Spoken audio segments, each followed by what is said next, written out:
On va pouvoir commencer cette rencontre. Donc, encore une fois, bienvenue à toutes et à tous. Moi, je suis Cécile Cloutour, coordinatrice générale de la Fédération L'Art Urbain.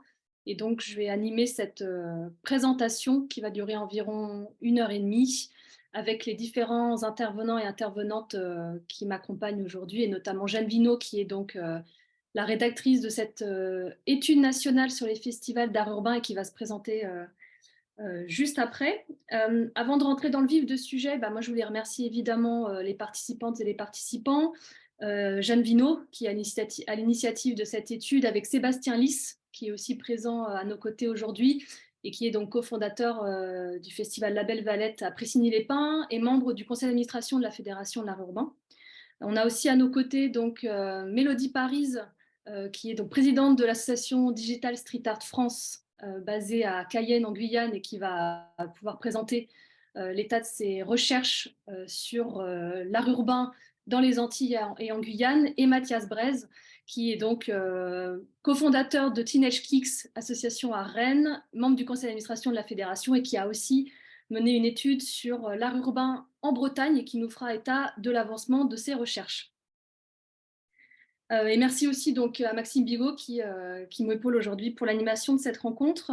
Donc nous, Fédération L'Art Urbain, on est ravis de faire des rencontres comme aujourd'hui en visioconférence pour restituer des travaux de recherche sur l'art urbain. C'est vrai que nous, association, on se place en tant qu'observatrice de l'art urbain, des problématiques de terrain, des enjeux professionnels aussi de ce secteur. Et on se base sur l'étude nationale sur l'art urbain qui avait été rédigée donc en 2019 par le Mur Oberkampf et qui était amenée à s'étoffer au fil du temps par rapport à des problématiques nouvelles et par rapport aussi à des initiatives locales. Et donc à ce titre, on est vraiment très très heureux de valoriser l'étude qui a été donc proposée par Jeanne et que vous pouvez retrouver sur le site de la Fédération de l'Art urbain, tout comme les autres études sur ce sujet-là, donc en libre accès. Vous pouvez la consulter de cette manière. Nous, Fédération, on se déplace énormément en festival. C'est vraiment le cœur de notre métier. On se déplace pour rencontrer les acteurs et les actrices, pour observer donc les pratiques dans l'espace public et pour animer des rencontres collectives régulièrement. Donc, par exemple, on était intervenu au Festival Bien Urbain de Besançon pour un colloque en 2021 sur l'enjeu de l'exposition de l'art urbain. On était intervenu aussi au Festival Rouen Impressionné à Rouen pour questionner l'institutionnalisation de l'art urbain. Et on va se déplacer, par exemple, cette année à Sète, dans le cadre du K-Live Festival, avec une présentation de la fédération et une prise de parole du président Jean Faucher. Donc là, pour cette étude, nous, Fédération, on est partenaire du travail de Jeanne et d'Urban Art Paris, de l'association qui était à l'initiative de cette étude. Et donc, on a accompagné Jeanne sur les problématiques et les prises de contact avec les différents festivals. Et on est aussi intervenu dans le cadre des festivals, des états généraux des festivals d'art urbain, pardon, qui avaient été organisés en juillet 2021 à Montargis, sur invitation donc de l'association Urban Art Paris et de Sébastien Lys. Donc nous, Fédération aussi, vous dire qu'on mène une veille sur les événements d'art urbain en France. Vous pouvez aussi retrouver ces listes sur le site de la Fédération. On a à cœur donc de voir ce qu'il se passe en termes de festivals, mais aussi ce qu'il se passe de manière générale en termes d'événements légaux. Et donc on est en train d'actualiser cette liste avec Mélodie Paris et avec toute une équipe de bénévoles en ce moment. Et vous dire qu'en 2021, on avait recensé presque 300 événements liés à l'art urbain en France, la majorité étant des festivals. Donc on constate une vraie dynamique de terrain pour ce sujet-là, pardon, ouais, généralement porté donc par des associations et des artistes eux-mêmes. Avant de rentrer vraiment dans l'étude, je voulais juste peut-être vous rappeler ce que nous, on entendait par festival d'art urbain, parce que c'est vrai que c'est toujours intéressant d'avoir un cadrage. Et pour cela, moi, je me base sur les travaux d'Aurélien Jacquan, qui est sociologue, qui était intervenu aux États généraux des festivals d'art urbain à Montargis et qui a mené une étude avec Emmanuel Négrier en 2020-2021 sur les festivals en France. Et qui généralement donc propose de définir le festival selon 3 critères cumulatifs. Donc pour lui, un festival s'inscrit dans une périodicité, c'est-à-dire qu'on est sur un événement qui n'est pas unique, mais qui est régulier, qui est fréquent. Généralement, le festival a une durée supérieure à un jour, mais inférieure à une saison entière. Et ça, peut-être Jeanne aussi pourra nous préciser ce qu'elle a trouvé par rapport au Festival d'art urbain. Et enfin, un festival se définit par une intention artistique spécifique, euh, qu'elle soit musicale, qu'elle soit des arts visuels, qu'elle soit autre. Mais voilà, ce sont généralement les 3 critères que l'on retient pour parler d'un festival. Et je vous invite grandement à consulter cette étude qui avait été menée donc, par Aurélien Jacquoine et Emmanuel Négrier, que vous pouvez retrouver sur le site francefestival.com et qui pose des problématiques super intéressantes sur les festivals de manière générale en France. Pour le secteur des arts urbains, les festivals ne datent pas d'hier. Ça fait longtemps qu'il y en a. On constate généralement les premiers festivals avec l'arrivée du graffiti en France. Donc le graffiti arrive dans les années 80 en France et à partir des années 90 et surtout au début des années 2000, vous avez énormément de jams qui ont lieu sur le territoire. Donc les jams, ce sont des rassemblements de graffeurs qui se retrouvent euh, dans un lieu abandonné, autour d'un mur, de manière généralement tolérée, mais pas déclarée, et qui peignent ensemble le temps d'une journée, d'une semaine, de plusieurs jours. Et ces événements-là ont énormément marqué la scène de l'art urbain et sont un petit peu on va dire, les premiers événements festifs, presque les premiers festivals de l'art urbain, avant une véritable explosion que l'on constate à partir des années 2010 avec en parallèle une médiatisation beaucoup plus importante de l'art urbain et une institutionnalisation des structures et de ce secteur. Ça c'était en guise d'introduction. Donc cette rencontre elle va durer environ 1 heure et demie. Je vais laisser la parole évidemment à Jeanne qui va donc nous faire état des données qu'elle a pu trouver dans le cadre de son étude. Si vous avez des questions, n'hésitez pas à les poser dans le chat. On les relira et on y répondra à la suite de cette présentation de Jeanne. Et ensuite, je laisserai la parole à Mathias Brez et Mélodie Paris qui présenteront leurs travaux respectifs sur la Bretagne et sur les recherches que Mélodie veut mener en Guyane et sur les Antilles. Voilà, donc Jeanne, je te laisse te présenter et puis ensuite, on pourra commencer à présenter les données que tu as trouvées. Oui, du coup, moi, c'est Jeanne Binot. Donc, j'ai travaillé avec Urban Art Paris pendant presque 3 ans. Alors, Jeanne, en fait, on t'entend très, très mal. Il y a eu un bug. Alors, Jeanne est en Inde et il y a un gros orage apparemment. Donc, si vous m'entendez bien, je suis désolée si ça saute, c'est parce que je suis actuellement en Inde. Peut-être qu'il faudrait mieux que tu coupes ta caméra, Jeanne. Peut-être qu'il faudrait mieux que tu coupes ta caméra, Jeanne. Est-ce que ça marche mieux? Vous m'entendez bien? Je pense que c'est mieux. Moi aussi, je vais couper ma caméra pour que tu aies un meilleur flux. Désolée, c'est le débit indien. N'hésitez pas, Mélodie, Sébastien aussi, à couper vos caméras. Alors, c'est moins sympathique à l'écran, mais ça laissera peut-être plus de possibilités pour que ça ne bug pas pour Jeanne. Super, merci.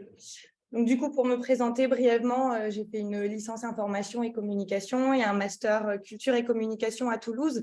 C'est là que j'ai trouvé un peu cette passion pour l'art urbain et j'ai rédigé un premier mémoire sur l'évolution des pratiques artistiques du graffiti à Paris, ce qui m'a emmené du coup à rejoindre Paris et à rejoindre l'association Urban Art Paris avec laquelle du coup j'ai mené cette étude avec le soutien de Sébastien.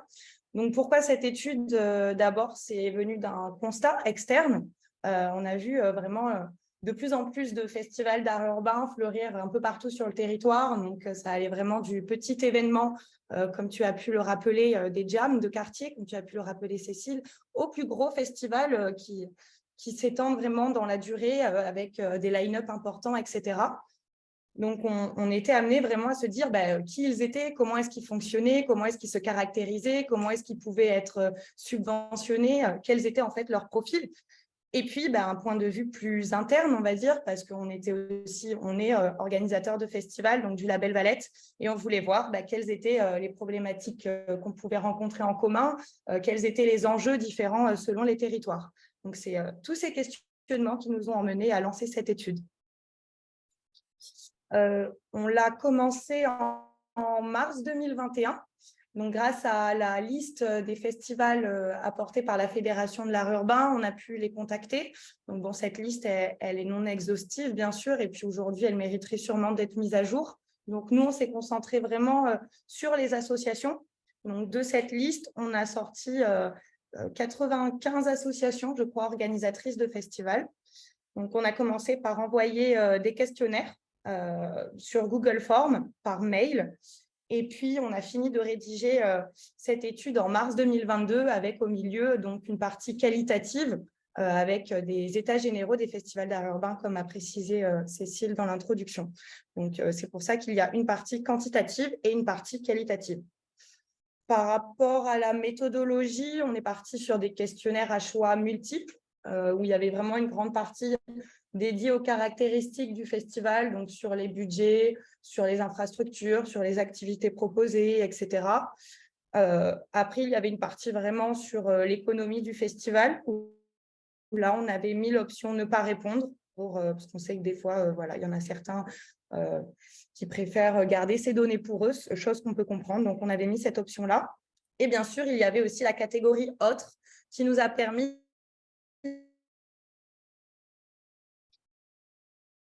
Alors, Jeanne, on ne t'entend plus. Et… Vous m'entendez? Oui. Ça a l'air de remarcher. Ok, je ne sais pas où vous vous êtes arrêté.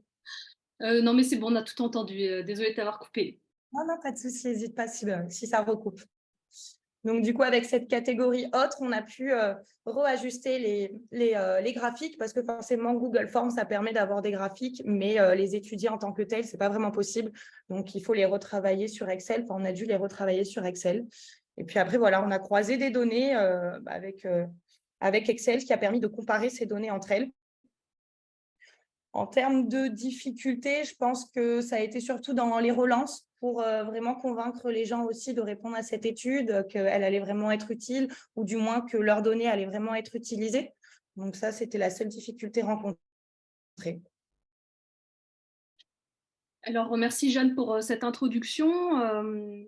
Est-ce que, à travers ce travail quantitatif, vous avez pu avoir un peu une idée donc, des associations opérantes sur l'ensemble du territoire? Je crois que c'est peut-être la slide suivante où tu as réussi à avoir un peu un état des lieux de la situation C'est en celle-là. France.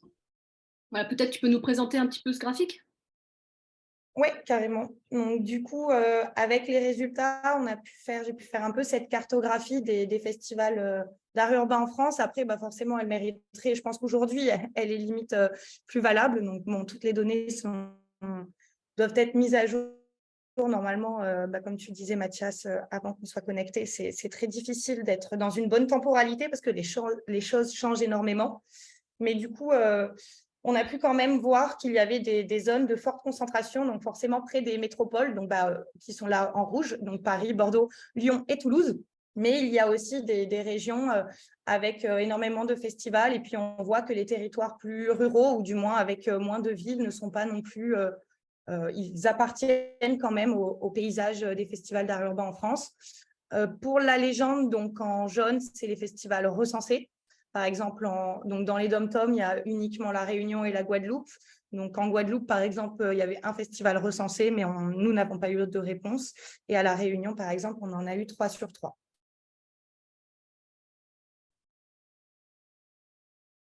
Et nous avons eu donc 56 réponses sur 115. Donc on était plutôt contents de ce résultat.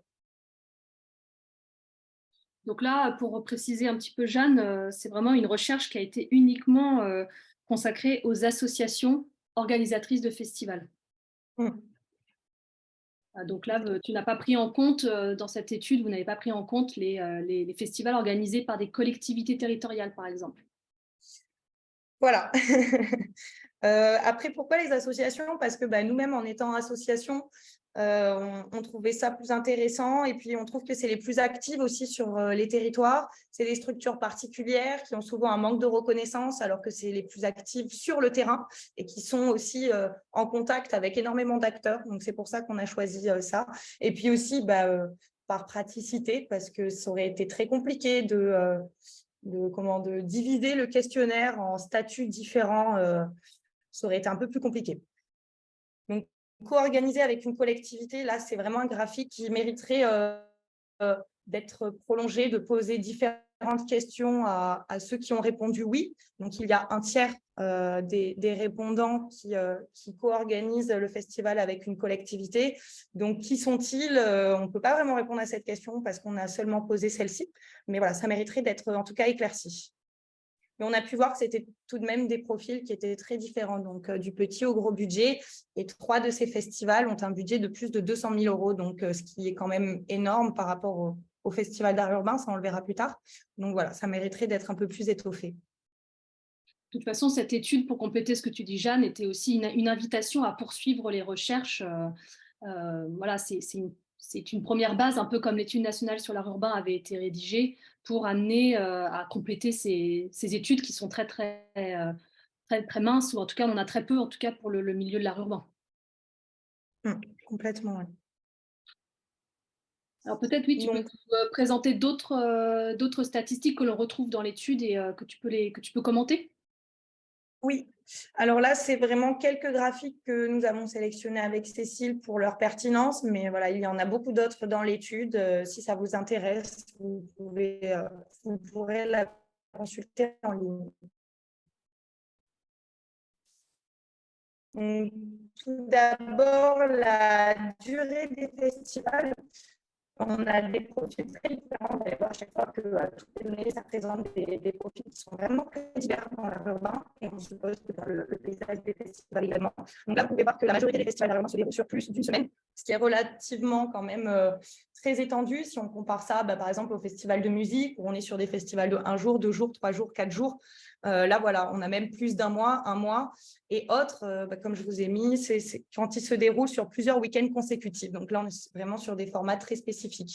Donc, pourquoi une durée aussi spécifique à l'art urbain? On a émis des hypothèses. Donc, c'est sûrement par rapport au temps de la pratique, la spécificité donc, de l'art urbain, de la peinture, donc qui nécessite une durée plus étendue que, par exemple, la musique.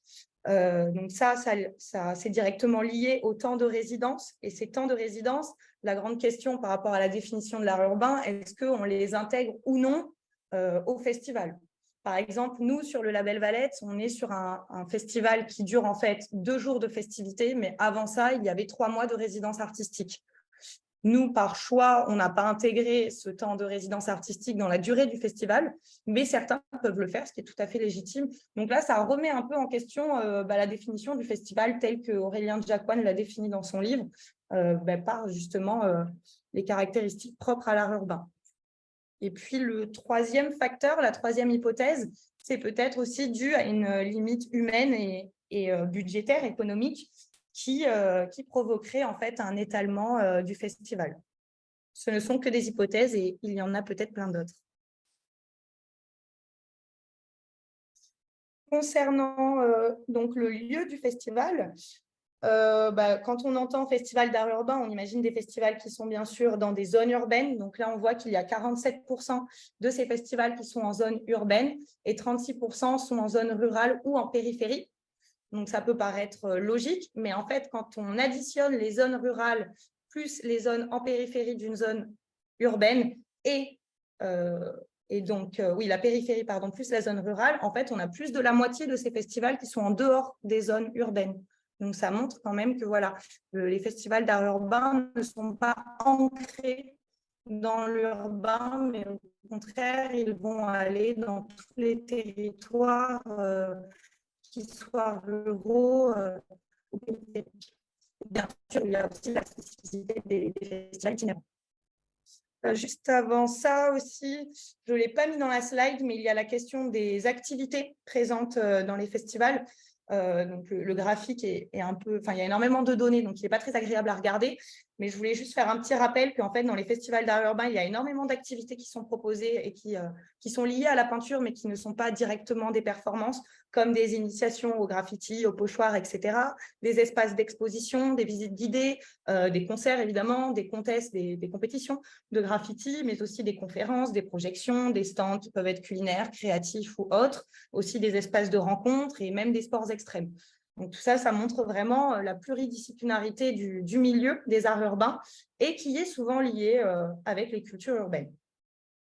Après, pourquoi une pluridisciplinarité présente dans l'art urbain? Moi, je me pose plusieurs questions. Ça peut être lié à l'envie de médiation, l'envie aussi d'expliquer au public d'où vient cette pratique, envie de lier, de raconter une histoire, d'être en adéquation aussi avec l'artistique. Ça peut être aussi des enjeux de recherche, notamment pour les conférences et les projections, ou d'archivage, ou de créer des espaces de rencontre parmi les acteurs ou aussi les artistes. Donc ça, c'était plutôt pour les activités. Ensuite, concernant l'entrée du festival, il est très majoritairement gratuit. Donc, il y a 4 festivals sur 5 qui sont gratuits. J'ai essayé de croiser ces données avec le lieu. Donc, avec ce croisement, on peut voir que la majorité des festivals gratuits sont en fait dans des espaces urbains, donc on suppose dans l'espace public. Donc, forcément, ça encourage la gratuité de l'événement. Lorsqu'il y avait des activités payantes en plus de l'entrée, c'était principalement pour des ateliers, donc des ateliers d'initiation. Et puis, quand il y avait des billets payants, la moitié se situait entre des billets entre moins de 5 € ou 5 €. Et quand c'était des billets plus de 5 €, c'est surtout quand il y avait des concerts. Donc là où on a évidemment des budgets qui sont différents, liés aux infrastructures, aux cachets musicaux, à la SACEM, etc. Donc forcément, les prix du billet vont aussi avec les activités proposées, souvent. Concernant les artistes, donc là, on voit qu'il y a une grande richesse artistique. Donc, ça montre aussi la diversité et la variété présente dans le milieu des arts urbains. Donc, la moitié des festivals interrogés, donc 53,5%, ils accueillent entre 1 et 20 artistes. Et l'autre moitié des festivals interrogés accueillent entre 20 et 50 artistes. Concernant la rémunération de ces artistes, on voit forcément qu'il y a une nette progression, surtout quand on compare avec d'autres études ou d'autres remarques faites par des auteurs dans les années 2000. Donc ça, c'est des enjeux de professionnalisation qui sont très importants et on voit qu'il y a vraiment des efforts qui sont faits à ce sujet. On peut penser que ces efforts ont été faits aussi par le fait que des artistes, des anciens artistes ou même des artistes sont eux-mêmes organisateurs de festivals. Donc, c'est un point d'honneur. Après, il y a sûrement d'autres raisons à ça. Après, ce qui serait intéressant aussi de voir et de comparer, c'est sur un même festival, si on compare les cachets des artistes musiciens au cachet des artistes muraux ou des artistes graffeurs, je pense qu'il y a un grand écart entre les différents cachets. Et ça serait intéressant, je trouve, d'analyser ça aussi. Concernant les budgets, là encore, on retrouve des profils très hétérogènes. Donc, il y a un peu plus d'un tiers des budgets, c'est moins de 40 000 €. Un peu moins de la moitié, les budgets se situent entre 40 000 et 200 000 €. Et 15% des festivals interrogés ont un budget de plus de 200 000 €. Et là, on retrouve donc la catégorie non renseignée, comme je vous ai expliqué tout à l'heure. Donc là, on voit qu'il n'y a pas de règle type au niveau des festivals d'art urbain. Ça va vraiment du petit au moyen et au gros festival. Et à l'intérieur de ces catégories, il y a plein de caractéristiques qui se croisent et un peu qui s'entremêlent. Donc, on est sur des profils qui sont très différents. Concernant les publics, donc là aussi, on a encore énormément de données différentes avec un petit pic à moins de 5 000. Pour la catégorie difficile à chiffrer, c'est sûrement dû au fait qu'une majorité ou une partie de ces festivals se déroule dans l'espace public et quand ils sont gratuits, comment chiffrer les publics ou comment savoir qui ils sont? Là, c'est une vraie problématique. Donc, on a émis peut-être comme solution à ça d'instaurer des billets gratuits où on demanderait seulement des données. Ça permettrait de recueillir un peu des chiffres sur ça. C'est une proposition. Après, en termes de public, je crois que c'est le graphique suivant. Voilà. Ils sont majoritairement intergénérationnels, bien sûr. Il y avait une autre question qui demandait le genre, donc on avait un genre qui était très mixte. Quand j'ai croisé ces données, donc celle-ci de l'âge, avec le lieu, on voit qu'il y a une majorité des publics qui sont locaux. Ça, c'était la première analyse. Après, globalement, au niveau des publics, on voit qu'il y a un vrai manque de connaissances. On avait posé aussi la question sur l'enquête des publics. Est-ce que les festivals avaient déjà fait des enquêtes de public? Et une grande majorité n'en avait pas fait. C'est des enquêtes forcément qui coûtent cher. Ou alors, il faut avoir des bénévoles qui ont fait de la sociologie ou quelque chose comme ça, ou faire appel à du mécénat de compétences. On verra ça aussi par la suite. En tout cas, il y a un vrai manque de connaissances et ce serait important de mettre en place des outils, des accompagnements à ce niveau parce que c'est très important de connaître son public pour pouvoir mieux s'adapter à lui au niveau des activités proposées et de la structure du festival. Quand on rentre donc un peu plus dans les associations en tant que telles, donc là on est vraiment dans l'associatif, hein, encore une fois. Donc au niveau des salariés, une grande majorité n'a pas de salariés, donc plus de la moitié. J'ai essayé de lier ça, de faire une corrélation avec la taille. Je vois que les salariés apparaissent quand le budget du festival est supérieur à 10 000 euros. Après, ça ne veut pas dire grand-chose, mais forcément, il y a un lien entre les budgets et le salariat, mais qui n'est pas du tout linéaire. Après, il faudrait vraiment, ce graphique montre qu'il faudrait vraiment créer un accompagnement des associations au niveau du salariat avec des subventions liées au budget de fonctionnement, parce que c'est très compliqué quand on est passionné, quand on est bénévole, quand on est au cœur du terrain, quand on aime ce qu'on fait, d'essayer de pérenniser nos actions si on n'est pas salarié, parce que du coup, la plupart en fait, des associations ont un travail à côté. Donc, du coup, ça devient très compliqué de pérenniser les actions. Nous, pour la Belle Valette, on a pu être aidés, par exemple, par des organismes comme Pôle emploi pour avoir des aides au salariat. Mais je pense qu'il y a un vrai manque de connaissances à ce sujet et ça serait important de centraliser les aides possibles et de créer un accompagnement des structures à ce niveau-là. Et on verra par la suite que le salariat est fondamental pour pérenniser les actions et ensuite, ce qui va permettre d'ancrer le festival durablement sur son territoire. Il me semble qu'on… Ah ben non, les auto-entrepreneurs. Donc là aussi, on voit qu'ils font plus appel à des auto-entrepreneurs. Après, on a juste posé la question comme ça, mais ça serait intéressant de voir pour quel secteur. Donc, est-ce qu'on parle d'auto-entrepreneurs pour la logistique, pour le montage du festival, ou est-ce qu'on parle d'auto-entrepreneurs pour la médiation ou pour des ateliers artistiques? Donc là, par exemple, on ne sait pas trop, ça mériterait, toute question mérite d'être affinée et celle-là particulièrement. Sinon, concernant les emplois dans les assos, on a également posé la question des stagiaires et des services civiques. Moi, j'étais très surprise de voir qu'il y avait peu finalement d'associations qui faisaient appel à des services civiques alors que l'État prend en charge une bonne partie de l'indemnité du volontaire. Donc là aussi, est-ce que c'est un manque de connaissances, un manque d'informations ou est-ce que les associations, en fait, n'ont pas assez d'activités pour employer des gens sur le long terme, 2 mois, 3 mois, 6 mois. Là aussi, ça mériterait d'être étoffé.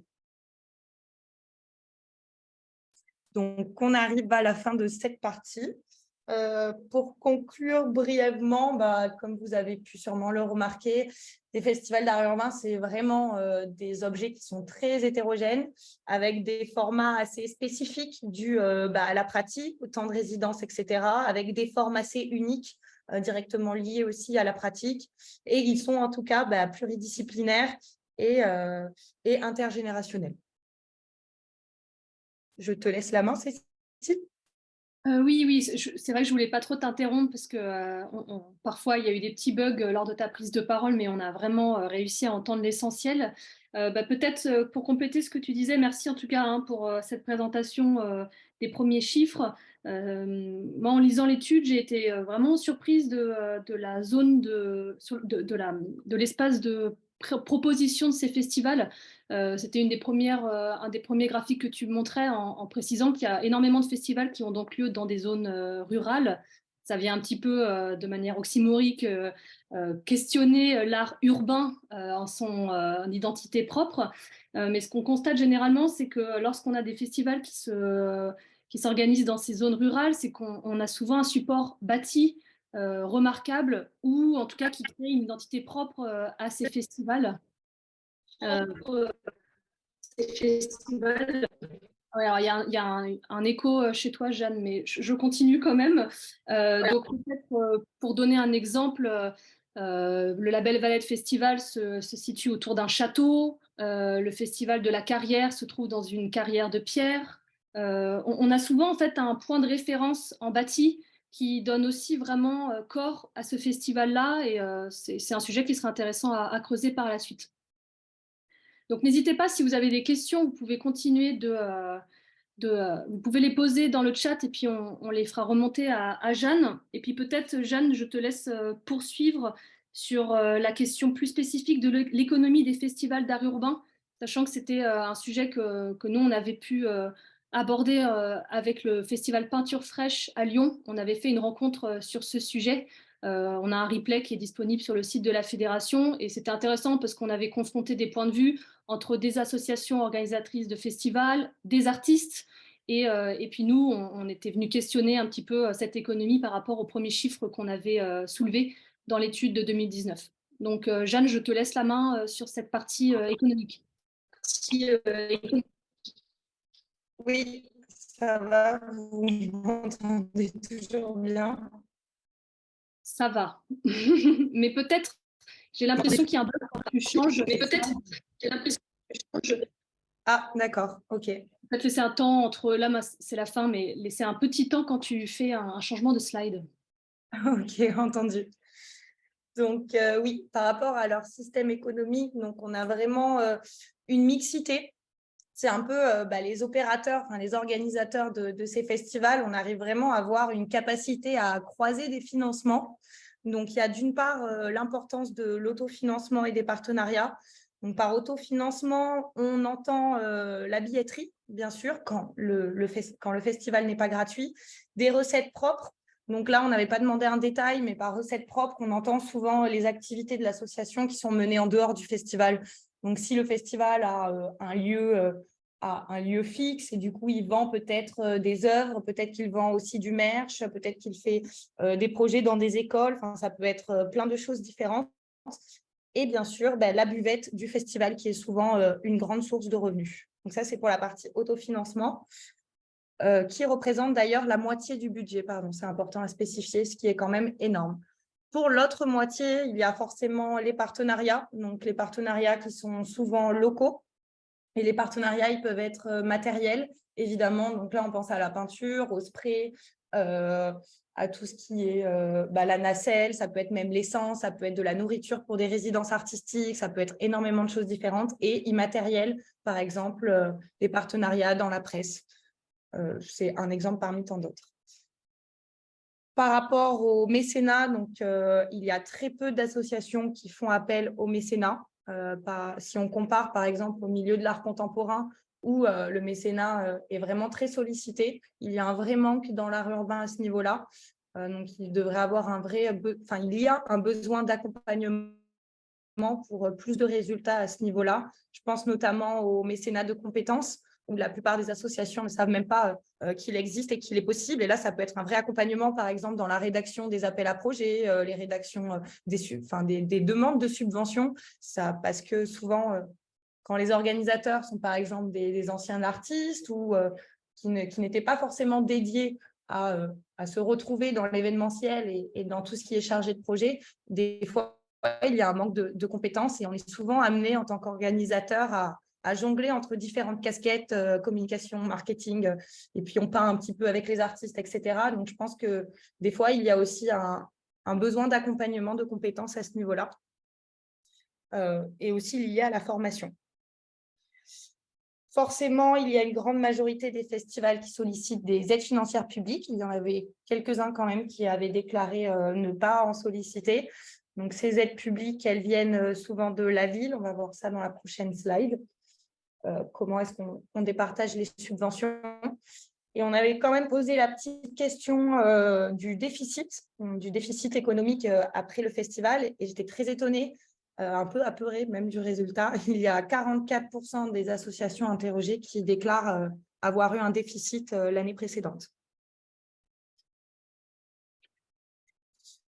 Donc là, je vous propose une petite pyramide pour voir les différentes subventions. Donc, on voit, c'est un peu l'effet boule de neige. Donc, la ville est souvent le premier soutien de ces festivals. Donc, ça montre vraiment un ancrage local très important, autant au niveau des partenaires qu'au niveau des subventions. Ensuite, il y a les communautés de communes, puis le département, puis la région, où il y a aussi les DRAC, et enfin l'État. Donc, il y avait vraiment 3 ou 4 associations qui ont pu bénéficier des aides de l'État. Donc, par l'État, on entend les ministères. Donc, souvent, là, c'était surtout de la culture, ministère de la culture ou de la cohésion des territoires également. Donc, plus on essaye de monter dans cette pyramide et plus, en fait, ça devient compliqué. Mais on a vu quand même un intérêt grandissant de la part des DRAC. C'est quand même important. Il y a quelques DRAC en France qui soutiennent les festivals d'art urbain. Donc ça, c'est très intéressant. Et puis, Mathia, je pense que tu pourras aussi nous éclairer à ce sujet après. Après, par rapport à cette pyramide, donc bien sûr, ça montre que le territoire est une composante, enfin le festival plutôt, pardon, est une composante principale de l'attractivité territoriale. Mais il y a aussi forcément plusieurs problèmes liés au territoire, notamment c'est tout ce dont on avait pu parler lors des États généraux, tout ce qui est lié aux politiques. Donc, par exemple, quand on a un remaniement, donc lors des élections, on a un maire qui nous soutient, et puis après, lors des prochaines élections, le suivant n'est pas très intéressé par l'art urbain, on va dire. Donc là, on peut avoir des subventions qui sont coupées, et là, ça peut devenir compliqué. Ou même, il y a certains territoires qui n'ont jamais été, certaines communautés de communes ou DRAC qui n'ont jamais été intéressés par l'art urbain. Et là, du coup, ça crée vraiment des disparités entre les territoires, et certains sont, entre guillemets, moins chanceux que d'autres. Et en plus à ça, il y a forcément, c'est lié directement à la position ambivalente de l'art urbain, qui est toujours un peu entre reconnaissance et image négative, on va dire.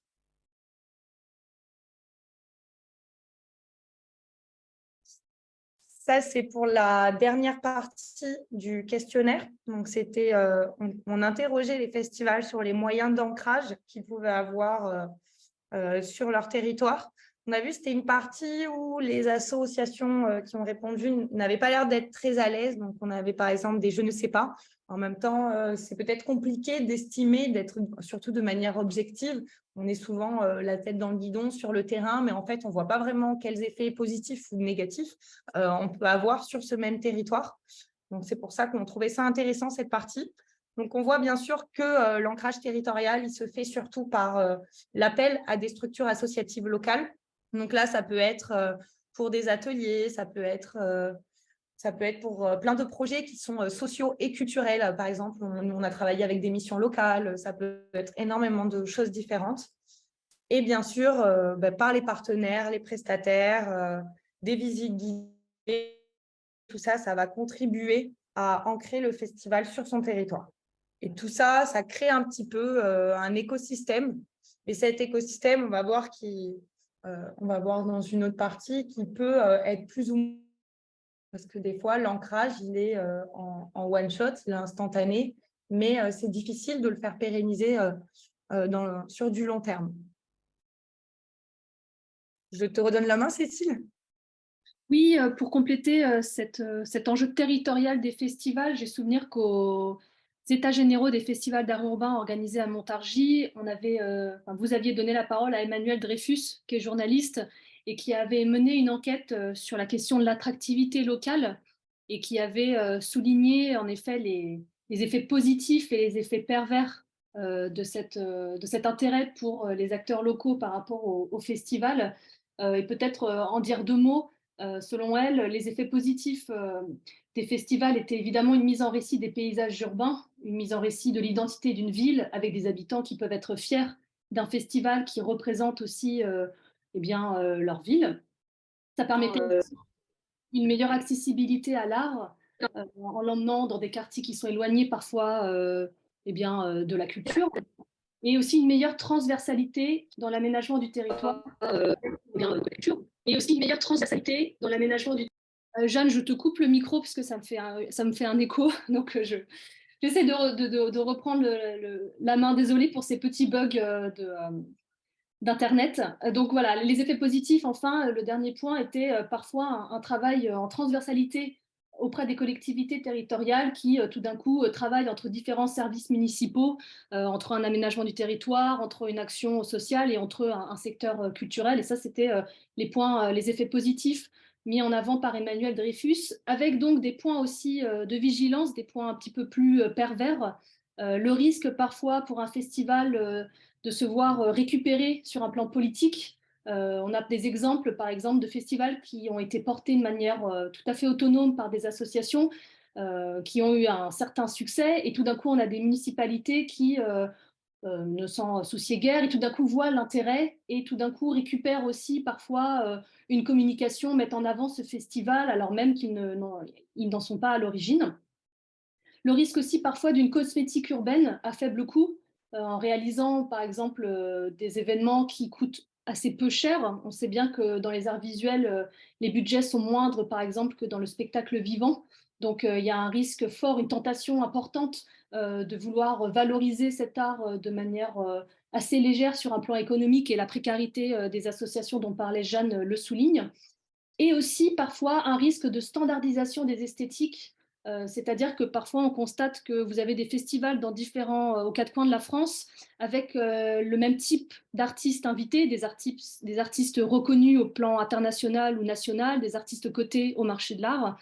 Et tout d'un coup, on retrouve notamment des grands murs qui se font écho de ville en ville et qui parfois risquent un petit peu de gommer les spécificités locales et d'invisibiliser aussi des artistes issus du graffiti ou issus du street art qui sont moins connus des habitants et moins médiatisés. Donc voilà, ça fait partie des conséquences et des risques parfois d'un festival, d'une festivalisation, je vais y arriver, en lien avec une collectivité territoriale.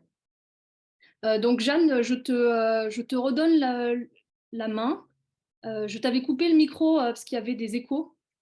Euh, Peut-être pour te Ouais. laisser en effet ouvrir un petit peu à la suite de cette étude sur un constat général qui sortirait, et sur peut-être aussi des pistes que vous n'aviez pas eu le temps de creuser à travers cette étude et que vous aimeriez poursuivre, en tout cas encourager par la suite.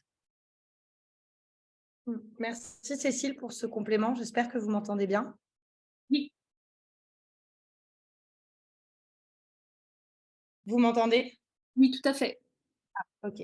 Je disais merci Cécile pour ce complément. Du coup, oui, en guise d'ouverture, c'est intéressant quand même, même très intéressant de voir l'évolution qu'a pu avoir l'art urbain, comme tu as su le rappeler, donc en introduction de ce point de départ des jams, donc des événements qui étaient informels, où petit à petit, ils se sont organisés, ils se sont dotés de partenariats, ils ont gagné en visibilité, et puis petit à petit, ils ont réussi à gagner des financements pour devenir du coup cet écosystème festivalier que nous pouvons observer aujourd'hui. Donc, par rapport à l'analyse d'Aurélien Diacoine, je voulais reprendre son terme de festivalisation nationale. Donc, je trouve que l'art urbain rentre tout à fait dans cette définition. Donc là, comme il l'expliquait, en fait, moi, je l'ai imaginé comme une boucle, donc comme un peu un cercle vertueux ou non. Ça, c'est à chacun de voir la chose comme il veut. Mais du coup, en tout cas, il y a tout qui interagit ensemble, comme un peu chaque rond serait interdépendant de l'autre et provoquerait un peu en boule de neige l'effet suivant. C'est-à-dire qu'il y a plus il va avoir de politique culturelle qui va être en faveur de l'art urbain, plus les événements vont pouvoir être différents. Plus il va avoir de politique culturelle, plus il va également avoir une événementalisation de culture qui va permettre de la politique culturelle. Et c'est cette interdépendance des événements et de cette politique culturelle qui est vraiment au cœur des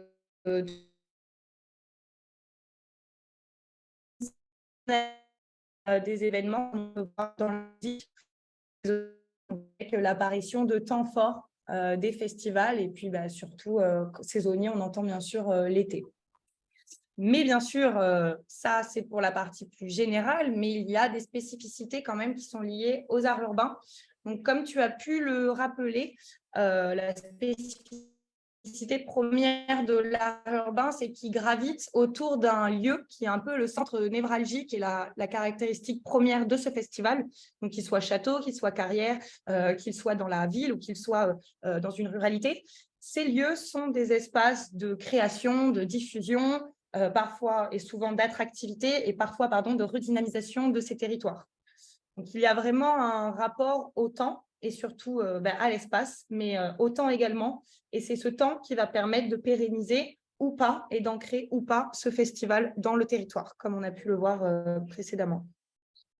Donc, tout ça, c'est les festivals d'art urbain, je trouve, qui permettent de revoir la valeur d'un lieu, mais aussi la pratique en tant que telle.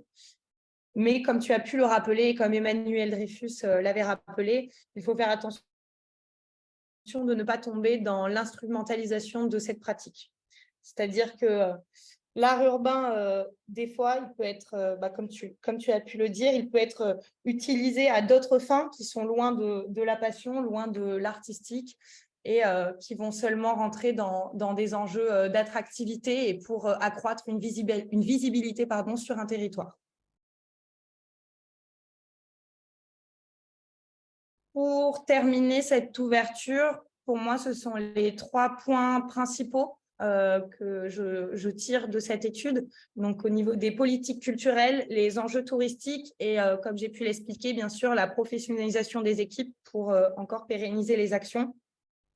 Donc, au niveau des politiques culturelles, on peut voir qu'elles sont vraiment transversales, c'est-à-dire que souvent, l'art urbain, il est utilisé dans le développement d'actions sociales. Je pense notamment au dispositif du contrat de ville qu'il y a eu pendant plus de 5 ans, il me semble, donc qui était un dispositif qui devait développer des actions sociales au cœur des quartiers prioritaires. Et là, souvent, on avait l'utilisation de l'art urbain dans ce genre de fil budgétaire. Donc, on était plus dans du social que dans du culturel. Et là, on peut se poser la question, est-ce que l'art urbain n'est pas utilisé dans ces cas-là pour donner du sens? Est-ce qu'il n'est pas un peu le bouche-trou, entre guillemets, des politiques culturelles? Donc, tout ça, c'est lié directement à l'effet de mode, comme tu as pu le spécifier, Cécile.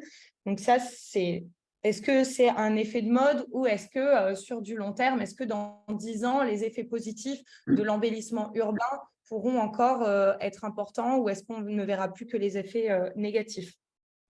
En tout cas, l'art urbain, il s'intègre parfaitement dans ce contexte socio-économique et politique.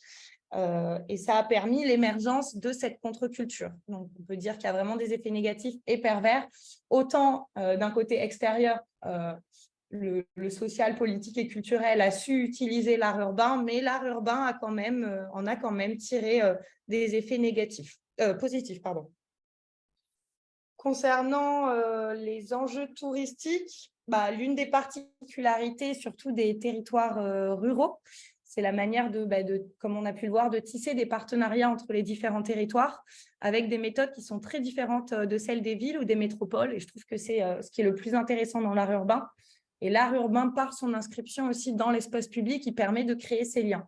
C'est là où on a vraiment un nouveau système qui est très intéressant d'analyser, qui mériterait encore une fois d'être encore plus approfondie.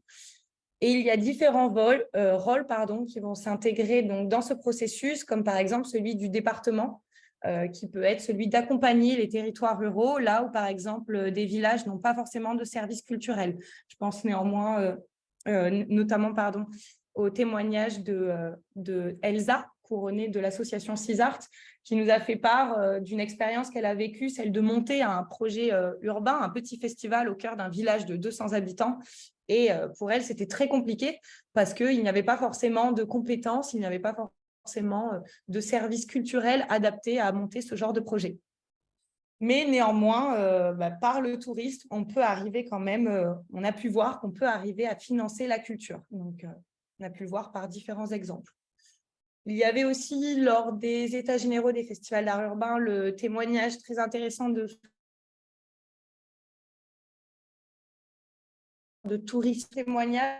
On avait pu nous demander si le tourisme ne devenait pas un levier du département pour accompagner justement cette culture, là où les collectivités, en fait, elles n'ont pas vraiment de compétences culturelles. Donc, c'était intéressant aussi de relever ça.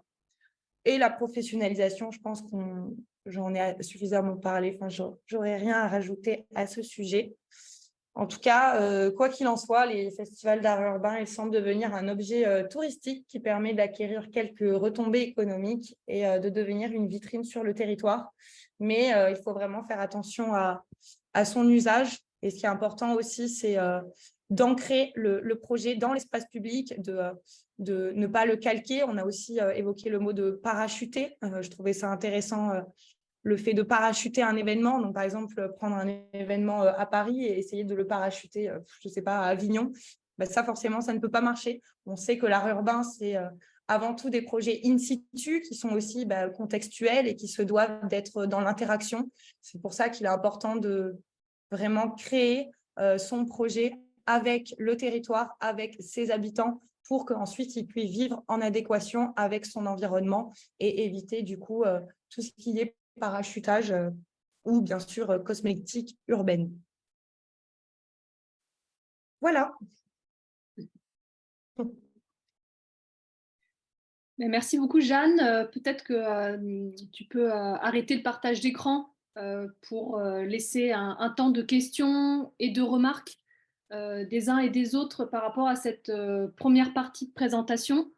Donc, merci en tout cas pour tout ce travail, pour cette présentation. Et puis évidemment, l'ensemble de l'étude est à consulter. Il y a aussi la retranscription des tables rondes que Jeanne avait animées avec Sébastien Lys et avec Julie Valin lors des états généraux des festivals d'art urbain.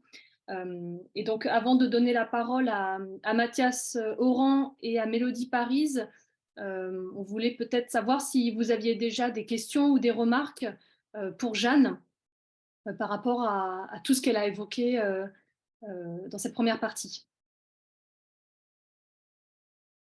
Parce que je vois qu'on a donc David Demougeot qui est aussi présent à cette rencontre et qui est donc directeur artistique du Festival Bien Urbain à Besançon.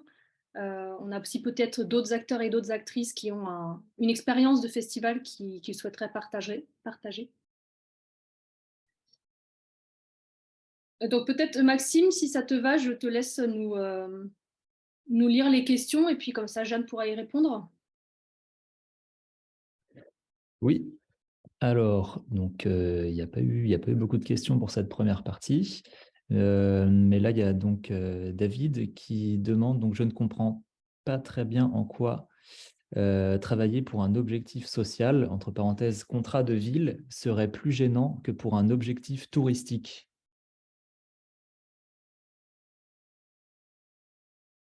Jeanne, je te laisse répondre. Oui.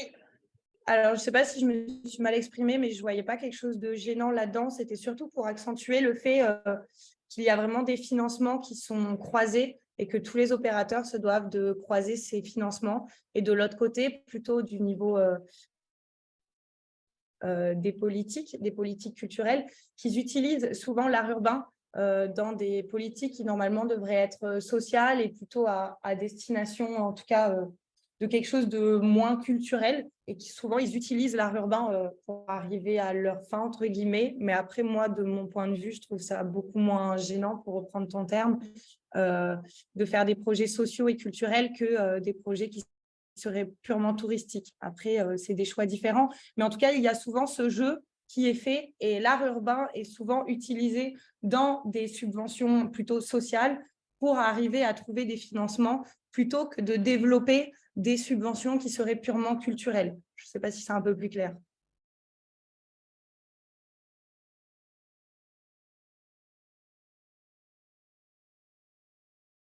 C'est plus clair. Merci. Est-ce qu'il y a d'autres questions ou remarques?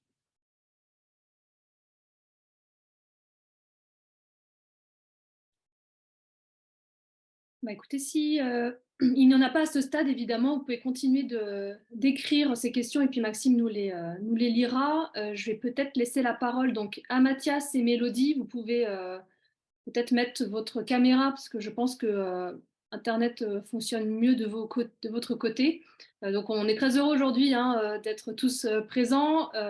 Donc Jeanne est en Inde, Mélodie est à Cayenne en Guyane. Donc on a trouvé l'heure de 14h aussi pour que tout le monde puisse participer, que ce soit le matin ou que ce soit l'après-midi. Donc voilà, je vous laisse la main, Mathias et Mélodie, pour présenter un peu un état de vos recherches respectives qui font peut-être écho aux problématiques soulevées par Jeanne.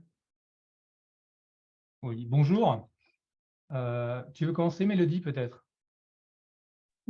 Comme tu veux. Vas-y, je te laisse commencer. Ok. Bon alors, il s'agit d'une étude un peu différente. Hein. On a été en fait à l'origine questionné par notre DRAC, qui, en 2021, a souhaité en fait faire une étude pour faire un petit peu l'état de l'art urbain sur la région Bretagne, parce qu'ils étaient sollicités par un certain nombre d'acteurs sur des événements et ils ne savaient pas trop quoi faire avec cet objet un peu nouveau pour eux, sur lesquels ils n'avaient pas beaucoup de connaissances. Donc, ils ont souhaité que des acteurs en fait puissent les éclairer un petit peu là-dessus. Donc, on a décidé d'en faire tout d'abord une note qui s'est vite transformée en une étude un peu plus étoffée.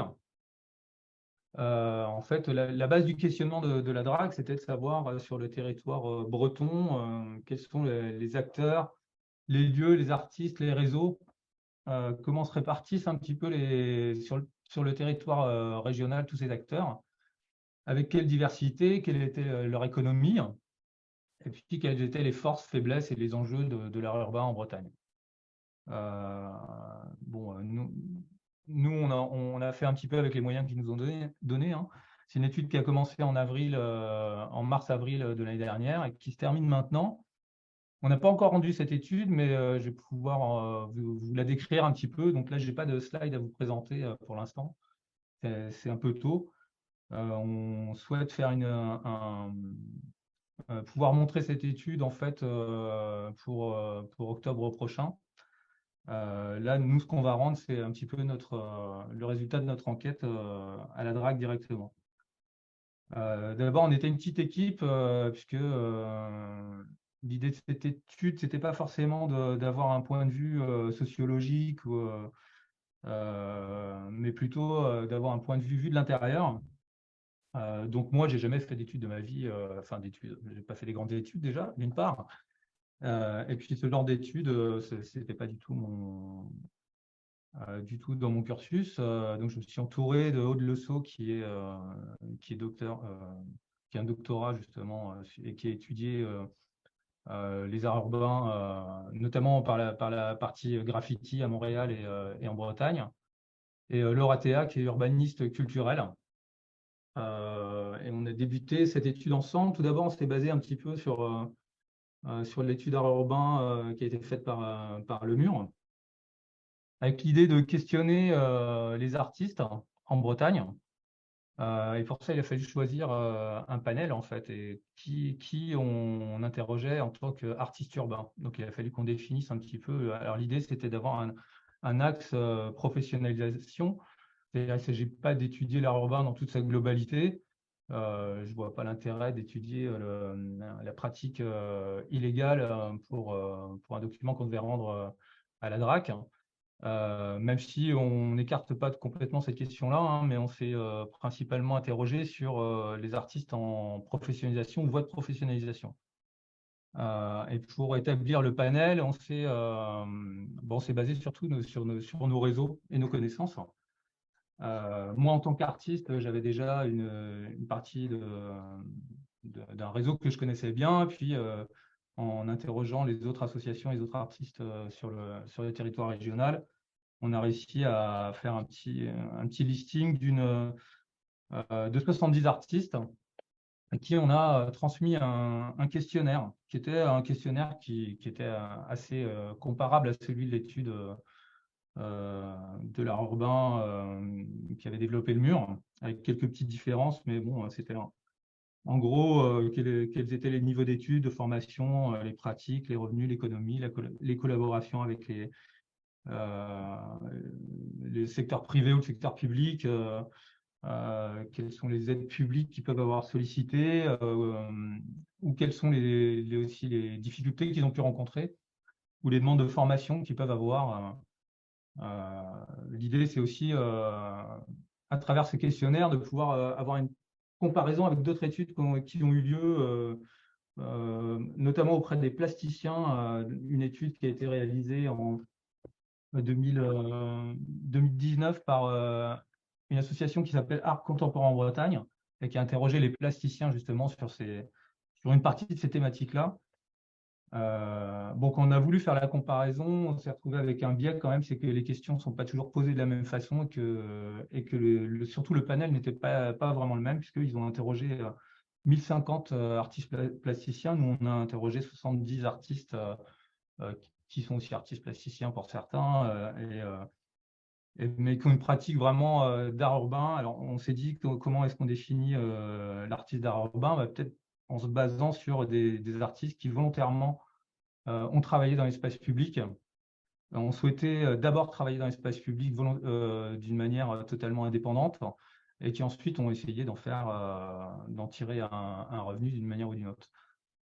Donc voilà, donc on a 69 artistes. Je pense que sur la Bretagne, entre-temps, on en a évidemment repéré d'autres, mais on doit avoir à peu près 150 à 170 artistes en Bretagne qui travaillent dans ce domaine-là ou autour de ce domaine-là en tout cas. Sur ces 69 artistes, on a eu 45 réponses, ce qui n'est pas négligeable, hein, ça fait quand même un taux de réponse de 65%, donc ça nous permet quand même d'avoir des analyses qui peuvent être intéressantes. Pour compléter, on s'est aussi entretenu avec des artistes en direct pour avoir aussi des façons de voir comment ils sont passés d'une pratique indépendante à une pratique professionnelle, et surtout avec des voies de professionnalisation très différentes, ou des pratiques très différentes d'ailleurs. Certains qui ont un niveau d'études vraiment, qui ont fait des études dans le domaine des arts plastiques, et d'autres qui sont complètement autodidactes. Donc l'idée, c'était d'approfondir un peu, malheureusement, pour des questions de temps quand même, et de limites de temps, puisqu'on avait un budget qu'on a largement dépassé, hein. On n'a pas pu non plus aller jusqu'au bout, puisqu'on est parti dans plein de... Disons qu'à chaque fois qu'on soulevait une pierre, on tombait sur, sur plein de choses à tirer qui étaient hyper intéressantes, mais qu'on ne peut pas toujours traiter, quoi. Donc, on a une partie dans cette étude qui traite justement de l'économie des artistes et de leur relation à l'art urbain et aux aides publiques, et leur relation aussi avec les localités. Et puis ensuite, on a une autre partie qui est une enquête sur les structures qu'on a repérées en Bretagne. Et là, on avait identifié 17 structures qui soit participent à la production d'art urbain, soit à la diffusion, soit les deux d'ailleurs, et souvent les deux. Entre-temps, il y a d'autres structures qui se sont créées ou qu'on n'avait pas encore identifiées, donc qu'on a pu identifier en faisant une cartographie. Donc une cartographie, puis un espèce de répertoire. Puis on s'est entretenu avec 4 d'entre elles qui avaient des profils très différents, pour approfondir un petit peu. Et à côté de ça, on s'est aussi intéressé aux institutions culturelles.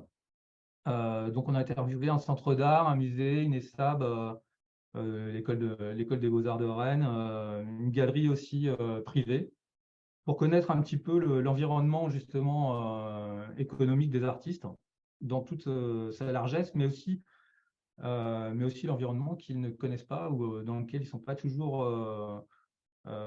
ou avec lesquels ils n'ont pas toujours des liens. Et puis, on a aussi fait une dernière partie où on a interviewé des acteurs publics, directrices culturelles, des élus chargés de mission aux arts plastiques, pour avoir une vision plus locale, puisque l'idée, c'était d'avoir un état de l'art urbain en Bretagne, mais aussi dans toute sa diversité, c'est-à-dire ville par ville, événement par événement, un petit peu de voir comment ça s'est passé à Lorient, mais comment ça s'est passé aussi à Saint-Brieuc, à Brest, à Rennes, ou à Redon, ou même en milieu rural. Donc c'est une enquête qui est assez complète, même un peu trop, puisque là on arrive à une centaine de pages, qu'il va falloir qu'on réduise un peu pour que ça devienne un peu plus lisible. Donc voilà, le gros de notre enquête qui a duré 1 an.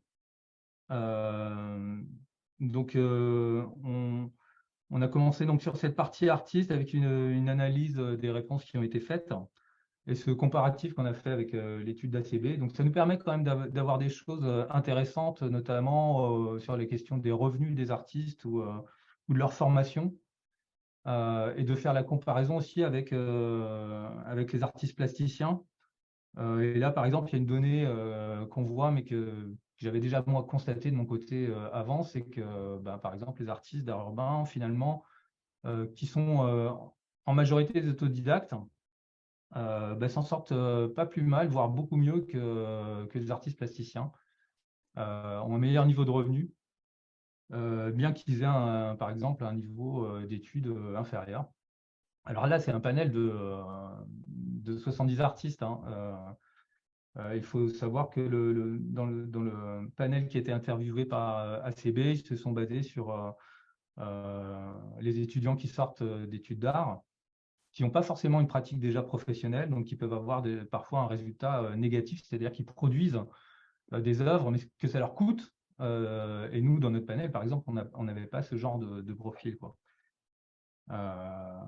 Et puis, on a aussi comparé avec des chiffres nationaux, par exemple sur l'âge des artistes de l'art urbain, qui est à peu près la même moyenne d'âge que pour les artistes plasticiens d'une manière générale sur toute la France, quoi. Ensuite, on a fait un focus aussi sur la diffusion de l'art urbain, notamment avec les acteurs directs. Alors, ce qu'on a appelé les acteurs directs, c'est ceux qui ont pour objet la production ou la diffusion d'art urbain. C'est souvent d'ailleurs des artistes qui sont à l'origine pour la plupart des associations, hein. Enfin, en grande majorité. On a un seul exemple où c'est une structure municipale, et c'est en milieu rural. Et donc, ça nous a permis de faire une carte et un répertoire, et puis avoir une petite analyse de l'économie de ces structures et de leur mode de diffusion, qui, pour la plupart, soit c'est des festivals, soit des lieux temporaires, soit des murs aussi, hein, comme le mur en Bercanf, il y en a 3 en Bretagne. On a aussi étudié les acteurs indirects, donc institutions culturelles, type musée des beaux-arts, mais aussi centre d'art d'une manière générale, les lieux hybrides aussi, non dédiés, les galeries, les ventes aux enchères. Enfin, l'idée, c'était d'avoir un panorama très large de toutes les structures qui accueillent de l'art urbain à un moment donné. Donc, on a fait une espèce de listing historique des événements qui ont pu avoir lieu, des expositions qui ont pu se dérouler en Bretagne. Et puis, on a une partie sur les acteurs publics. Et là aussi, avec un espèce d'historique de l'évolution de la perception des acteurs publics dans chaque ville, comment est-ce qu'ils quelle relation ils ont eu avec l'art urbain, d'abord par l'effaçage et puis ensuite par l'acceptation par les politiques dans les années 90 ce qu'ils appelaient les cultures urbaines. Et puis ensuite, à partir des années 2000, une acceptation plus large de l'art urbain avec l'arrivée du street art et des pratiques plus singulières ou différentes en tout cas que celle du graffiti, puisque dans les années 90, c'était surtout le graffiti. Et puis, on a fait une rétrospective un petit peu dans 5 ou 6 villes de Bretagne, en faisant des focus sur certaines initiatives. Tout ça pour arriver à une petite synthèse avec des constats justement sur points positifs, points négatifs, et puis des préconisations que nous on fait donc, pour les institutions publiques, mais qui sont qu'une première étape et qui, à notre avis, mérite d'être discuté avec tous les acteurs bretons, et c'est ce qu'on a envie de faire nous dans un second temps, pour avoir des préconisations un peu plus précises qui vont au-delà de notre regard subjectif. Voilà, donc je suis désolé de ne pas pouvoir vous montrer un tas de slides et de camembert. J'en ai, hein, mais pour l'instant, ça reste dans la commande. Donc, on va d'abord la présenter au DRAC, aux institutions, et puis ensuite, avec l'idée d'en faire un rendu public. Mais c'était un travail passionnant pendant un an qui, moi, j'ai appris énormément de choses personnellement et qui, j'espère, pourra servir d'une manière ou d'une autre, hein, d'éclairage peut-être sur la Bretagne en tout cas. Je ne sais pas si vous avez des questions.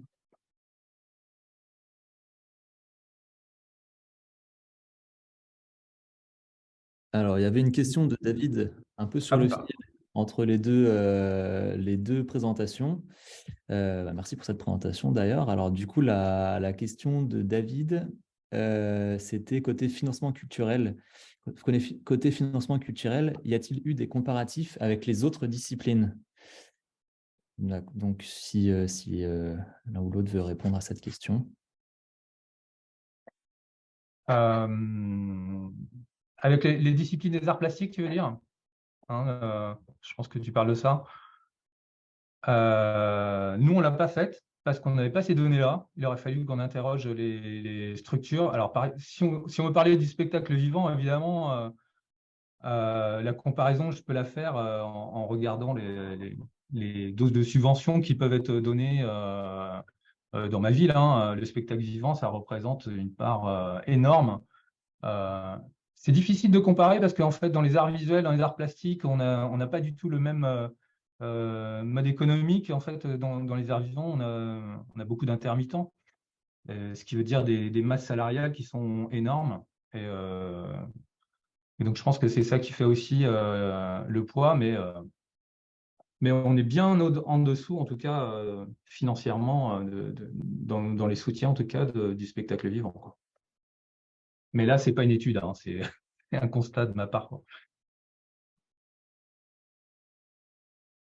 Merci Mathias pour ta réponse. Et sinon, il y a Jeanne aussi qui a une autre question.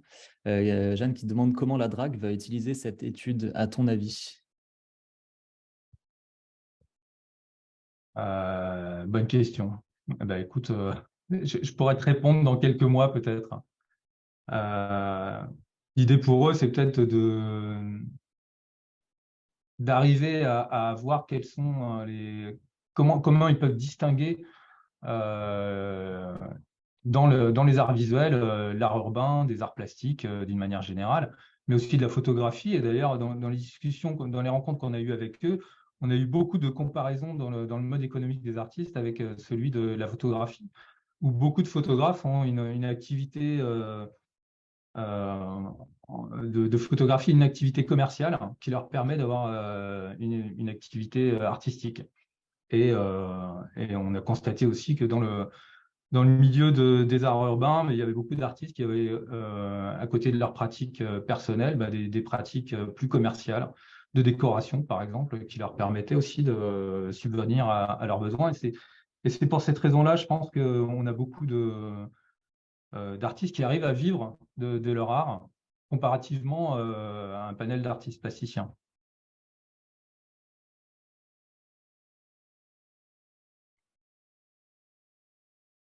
Moi, j'ai une petite question pour Jeanne.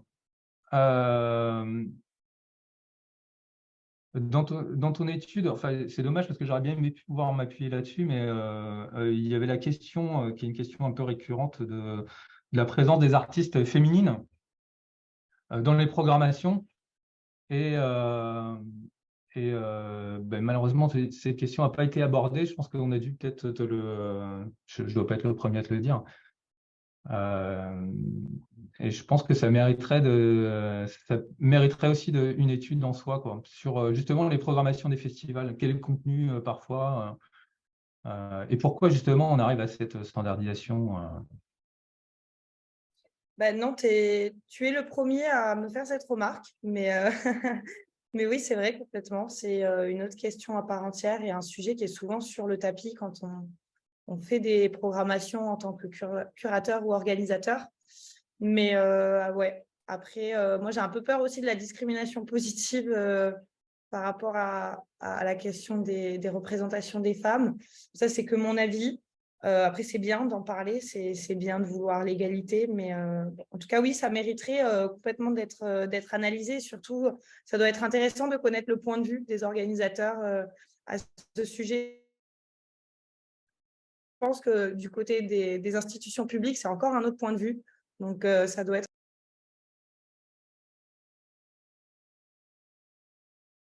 Merci pour cette présentation, Mathias, et puis ce premier échange. Il y en aura d'autres. Nous aussi, en tant que fédération, on est en contact avec la DRAC Bretagne, non pas sur la question de la professionnalisation des artistes, mais sur la question de l'archivage de l'histoire de l'art urbain en Bretagne. Grâce au projet Arcane, Centre national des archives numériques de l'art urbain, on a pu rentrer en contact avec la ville de Brest et avec la DRAC Bretagne pour raconter une histoire de l'art urbain à Brest.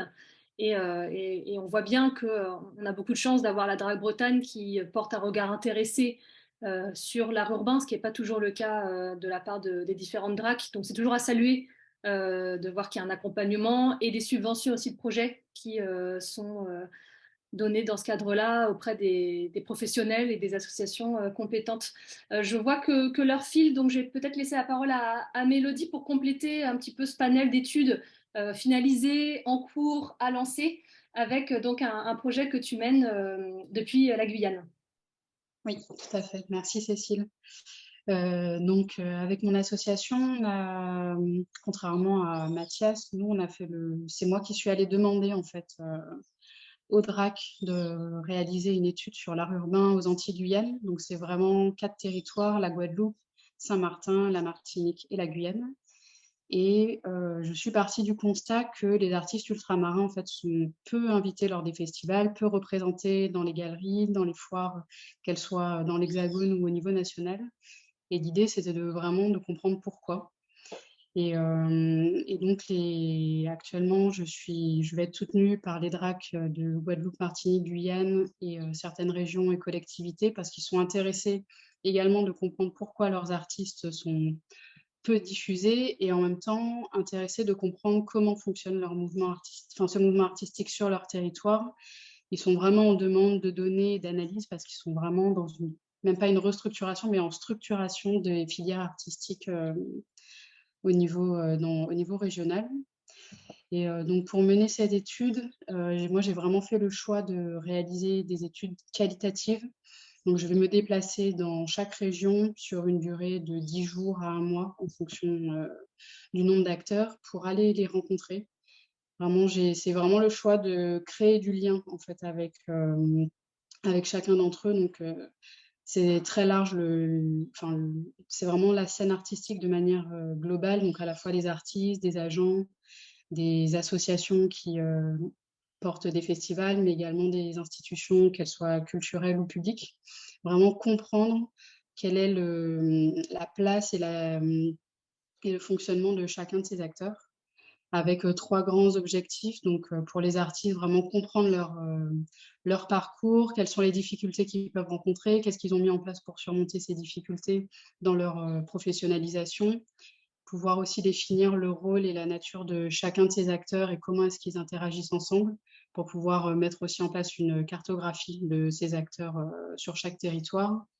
Et ensuite, identifier les ressources disponibles à la fois au niveau local, mais au niveau national pour pouvoir participer au développement de ces artistes et pérenniser en fait ces scènes locales. Donc, c'est les 3 grands objectifs de cette étude.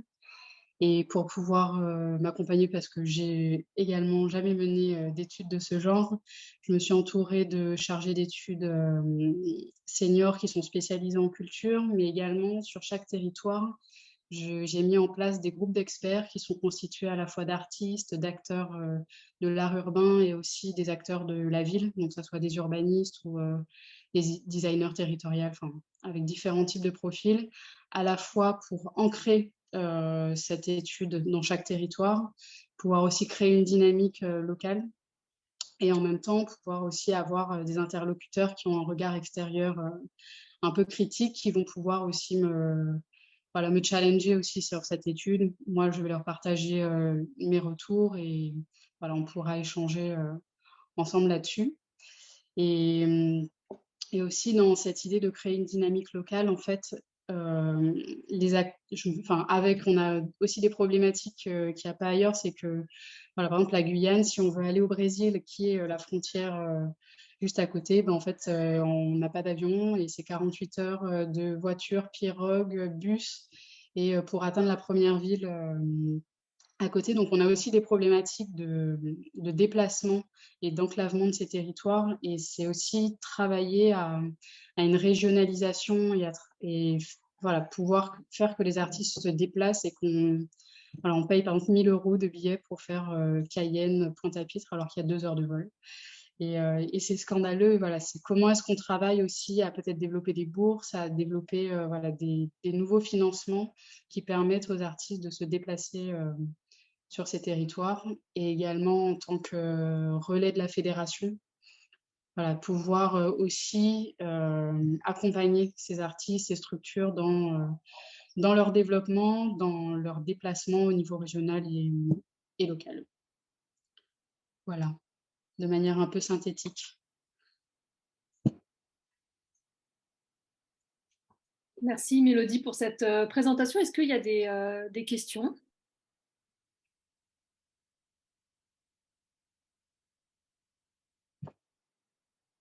Sachant que ce qui est intéressant là, c'est qu'on a eu 3 prises de parole à différents stades vraiment hein, d'avancement de l'étude. Donc Mélodie, enfin nous en tout cas Fédération, on est partenaire comme on l'avait été pour l'étude des festivals d'art urbain pour ton travail avec un soutien fort afin que tu puisses vraiment avoir des financements pour mener une action très, très exigeante. En fait, nous, c'est aussi ce qu'on revendique avec la fédération, que ça ne soit pas bricolé avec une équipe bénévole qui le fait en plus du reste, mais qu'il y ait aussi vraiment des financements dédiés pour mener ces études qui n'ont jamais été faites pour le secteur de l'art urbain. Exactement. Mélodie, je voulais savoir si tu avais, sur ce même territoire, est-ce qu'il y a déjà eu des études faites sur les plasticiens d'une manière générale? Alors, il y a eu une étude qui a été menée, en tout cas, je parle pour la Guyane parce que je sais qu'en Guadeloupe aussi, après, c'était pas sur les plasticiens, mais vraiment sur la filière culturelle de manière un peu globale. Et en fait, je me rends compte que c'est difficile pour eux en fait d'aller à la rencontre des artistes. Par exemple, pour la Guyane, ils ont rencontré 20 artistes, alors que moi, juste pour l'art urbain, j'ai déjà 20 artistes en fait. Et ce qui fait qu'ils ont peu de données et cette étude, en fait, elle n'a jamais été sortie pour l'instant. Elle a été menée il y a 1 an. Une des personnes qui a mené cette étude fait d'ailleurs pour la Guyane partie de mon comité d'experts. Et voilà, on sent qu'il y a aussi, il y a des choses qui se passent, mais il y a peu de choses qui sortent. Parce que c'est fait en interne, parce qu'ils n'ont pas forcément le temps, ils ont d'autres problèmes à gérer. Et voilà, c'est aussi pour ça que j'ai proposé de mener une étude un peu indépendante qui leur permettra d'avoir des données peut-être plus rapidement. Donc, j'ai pas d'études, j'ai pas pu lire d'études, et puis il n'y a rien qui est sorti. Merci.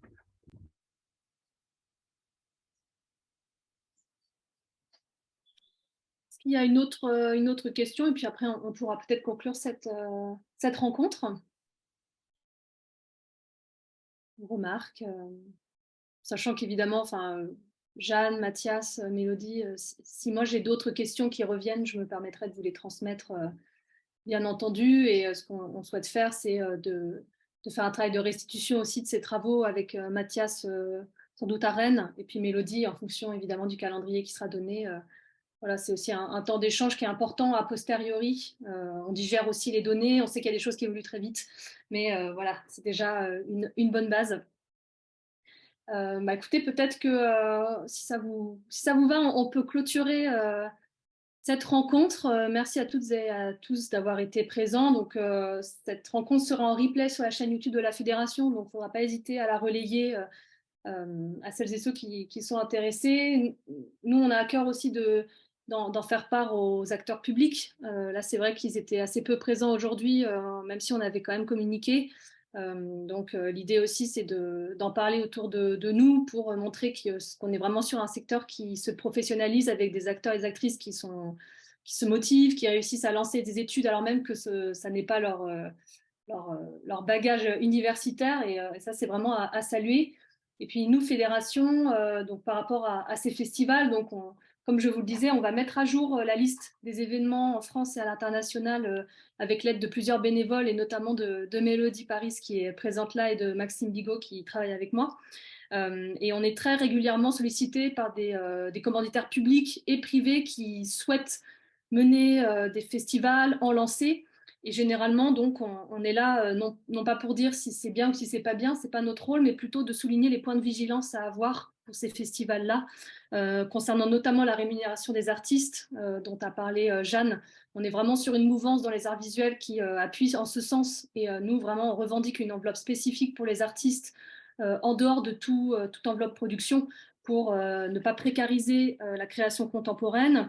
On est aussi là pour questionner la pérennité des œuvres au-delà de leur production. On voit qu'il y a beaucoup de festivals qui se font, beaucoup de murs qui sont peints, mais quid de la vie de ces œuvres après le festival dans le temps, avec tout ce que l'on sait de l'aspect fragile de ces œuvres soumises aux aléas du temps, du vent, de la pluie et des habitants eux-mêmes. Et aussi, on a à cœur de valoriser la pluralité des pratiques de l'art urbain. C'est vrai que là, on a beaucoup parlé des artistes peintres. Jeanne, dans ton étude, j'avais vu ce terme apparaître, mais il y a aussi d'autres pratiques qui existent dans le milieu de l'art urbain et c'est important aussi de le souligner pour montrer qu'on est sur un secteur extrêmement large, extrêmement diversifié et ce qui en fait aussi parfois la complexité. Donc voilà, merci à toutes et à tous d'avoir été présents. Et puis j'espère à très bientôt pour de nouvelles aventures, de nouvelles rencontres collectives. Et puis on se dit à très vite et bonne fin de journée à toutes et à tous. Au revoir. À bientôt. Merci, à bientôt. À bientôt.